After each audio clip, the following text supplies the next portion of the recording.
The woman almost slipped and fell from a ladder over 1,000 meters high. Looking down at the terrifying sight below, Luna's heart raced to 180 beats per minute. She had to force herself not to look down and focused on climbing higher. But halfway up, she started to regret it. Even I, watching from outside the screen, felt a chill run down my spine. You ever felt that way? As they continued to climb, Jessie, trying to lighten the mood, started shaking the ladder wildly, completely unaware that the screws were loose. Luna was suddenly startled and let out a loud scream. After reaching the top of the tower and taking some photos for memories, the two felt it was time to head back down. But it wasn't going to be that easy. Halfway down, disaster struck. The ladder suddenly began to collapse.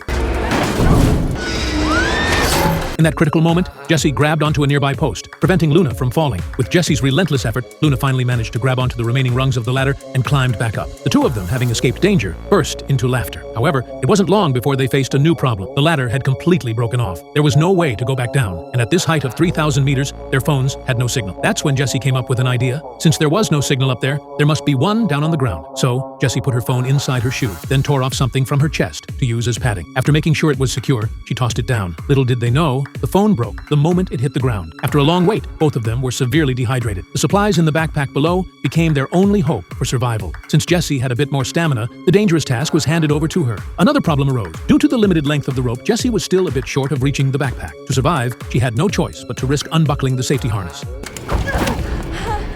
Even then, she was still a little short. Summoning all her courage, she finally managed to grab the backpack. She quickly opened a bottle of water and drank eagerly. After resting for a moment, Jessie began to think about how to get back to the top of the tower. Although the rope was right in front of her, it was still just out of reach. Fortunately, there was a selfie stick in the backpack. After several attempts, she finally managed to hook the backpack onto the rope. Then, she jumped up, found her balance, and clamped her legs around the backpack. Luna pulled on the rope with all her strength, and Jessie worked with her to climb up. Just as they were only a step away from the top, another accident happened.